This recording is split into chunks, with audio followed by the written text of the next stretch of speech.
மண்ணும் உத்தர கோத மங்கைக்கு அரசே சடையவனே தளர்ந்தே எம்பீரான் என்னை தாங்கிக் கொள்ள.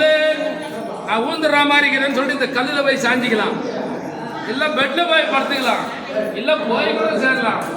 ஆனா சேர்ந்த பிறகு அந்த ஆன்மாவை தாங்கிட்டு வேதவரி உங்ககிட்டயே வச்சுக்கோன்னு சொல்லணும். நாம என்னது சாமி என்ன விட்டுறாத சாமி, கோயில் பூஜையில இருந்து கூட என்ன விட்டுறலாம் அவரு.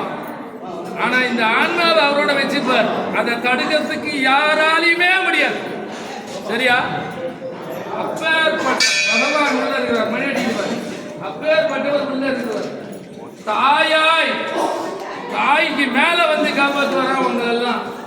பால் நினைந்து ஊட்டும் தாயினும் சாலப்பறிந்தே பாவியேனுடைய ஊனினை உருக்கி. இதான் ஊனு, எத்தனையோ ஜன்மமா வருது இந்த ஊனு. அந்த ஊனை உருக்கிறதுக்கு நெருப்புல போட்டா உருகாது, எரிஞ்சு போடும். புரியுதா? நெருப்புல போட்டா எரிஞ்சு போடும். அதுக்குள்ள இருக்கிற ஆன்மா எரியாது. அந்த ஆன்மாவை தண்ணியில போட்டாலும் கரையாது, காசுலயும் கரையாது, மண்ணிலையும் கரையாது. அந்த ஆன்மா ஆகாசத்திலையும் கரையாது. அதை கரைய வைக்கணும்னா சிவாய நம என பெற்றே